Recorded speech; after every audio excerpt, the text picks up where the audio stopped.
Bonjour, bonsoir les kids. Conte pour enfants sages, la fleur de fougère. Chapitre 1, une fleur merveilleuse. Est-ce que vous êtes allé vous promener dans une forêt? Est-ce que vous avez vu des fougères? Eh bien, vous savez que les fougères n'ont pas de fleurs. Et pourtant, dans un vieux conte, on dit le contraire. On dit que les fougères fleurissent, mais écoutez bien la suite du conte. On dit que la fleur pousse en été, la plus belle nuit de l'été, et il n'y a qu'une seule fleur dans la forêt. Il faut bien chercher pour la trouver. Vous comprenez, c'est une fleur merveilleuse. La fleur est toute petite, bien cachée, mais elle est si belle, et elle ne dure que le temps d'une nuit. Quand le matin vient, le coq se met à chanter. Alors, à ce moment-là, la fleur disparaît, et seul un gentil garçon peut l'accueillir. Si c'est un vieil homme qui trouve la fleur, elle tombe en poussière. Non, il faut un garçon vaillant, très gentil. Dans un village de la montagne, il y avait justement un garçon comme cela. Il était vaillant, sage, tout à fait gentil. Tout le monde l'aimait. Il s'appelait Petit Jacques. Une vieille femme lui raconte cette histoire. Alors il se dit « Eh bien moi, j'irai chercher la fleur de fougère. » « C'est trop difficile, répond la vieille femme. Tu auras peur la nuit dans la forêt. » Mais Petit Jacques lui dit « C'est difficile, je le sais. Peut-être que j'aurai peur dans la nuit. Mais tant pis, j'irai quand même. J'irai chercher la fleur. » Chapitre 2. Petit Jacques dans la nuit. La plus belle nuit d'été est arrivée.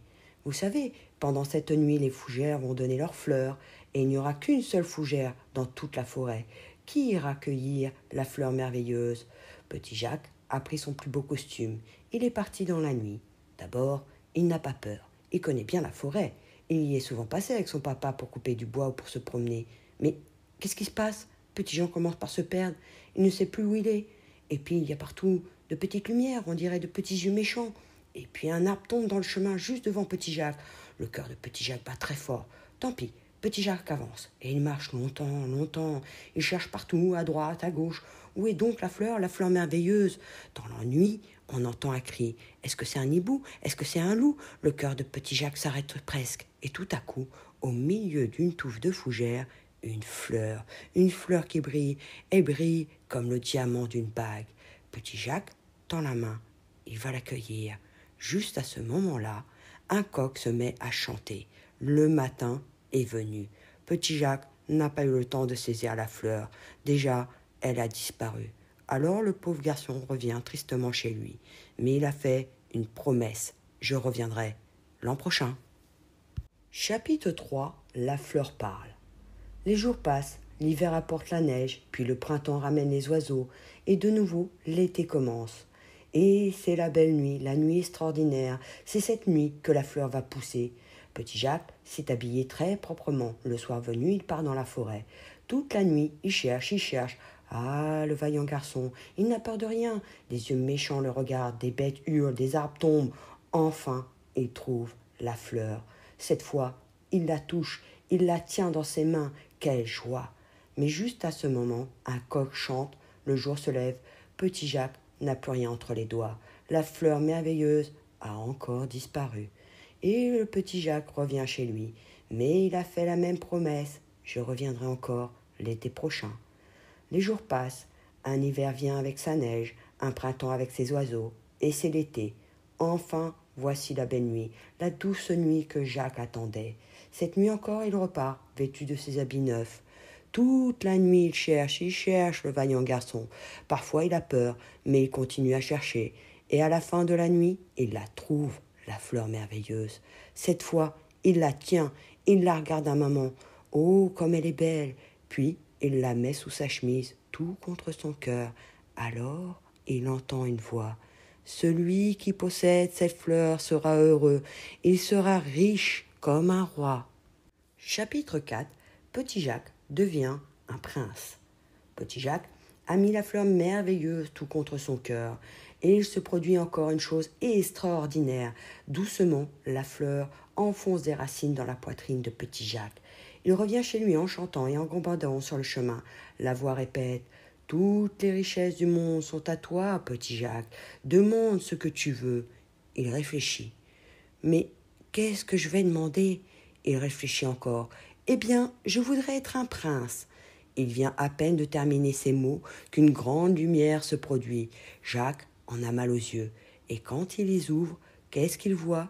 Devant lui, un carrosse attend. attelé de 4 chevaux, 2 domestiques avancent, le chapeau à la main. Petit Jacques s'aperçoit qu'il est lui-même habillé comme un prince. Les domestiques lui disent « Monseigneur, voulez-vous partir en promenade ?» Alors Petit Jacques commence une vie de seigneur. Il vit dans un château, il fait de délicieux repas. Son cuisinier lui prépare des crèmes et esquisses. Quand il est à table, 2 musiciens jouent du violon.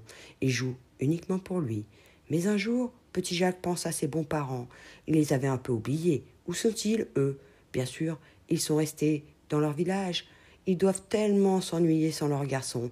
Alors, Petit Jacques demande « Je voudrais inviter mes parents à vivre ici avec moi. » Mais la voix répond « C'est absolument impossible. Ces richesses sont à toi seul. Tu ne peux les donner à personne. » Chapitre 5. Le retour de Petit Jacques.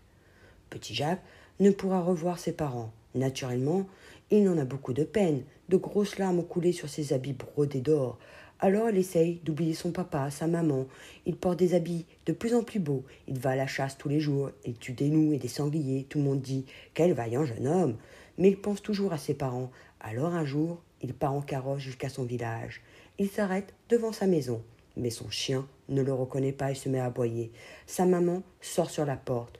« Maman, c'est moi, Petit Jacques, je viens t'embrasser. » La maman répond « Monseigneur, ne dites pas de plaisanteries, vous êtes un seigneur. Notre Petit Jacques est un petit garçon tout simple. Il vivait au village avec nous, mais il s'est perdu dans la forêt. » Et elle rentre à la maison en pleurant. Cette nuit-là, dans son château magnifique, Petit Jacques ne dort pas. Pendant des heures, il réfléchit. Il pense à ses parents restés dans leur village. Alors lui, il ne veut plus vivre ici dans un château. Le matin venu, il ouvre le col de sa chemise. La petite fleur est là, collée sur la peau. Il tire doucement et l'enlève pour toujours. Petit Jacques est revenu dans son village. Il a repris des habits très ordinaires. Il aide son papa. Tous deux labourent les champs, ou bien ils vont couper du bois dans la forêt. Le soir, Petit Jacques va aussi aider sa maman. Ils soignent les bêtes de la ferme. Ils sont heureux. Petit Jacques n'a pas voulu d'un bonheur pour lui tout seul. Il veut vivre en aimant ses parents. Chaque année, une fleur de fougère s'ouvre dans la forêt. Elle ne dure qu'une nuit. Est-ce qu'un garçon voudra aller l'accueillir? Si vous trouviez la fleur, est-ce que vous voudriez quitter votre papa et votre maman? Aux petits, moyens, grands kids et à tous les adultes, merci d'avoir écouté les contes pour enfants sages La fleur de fougère aux éditions Istra et on se retrouve bientôt pour de nouvelles aventures.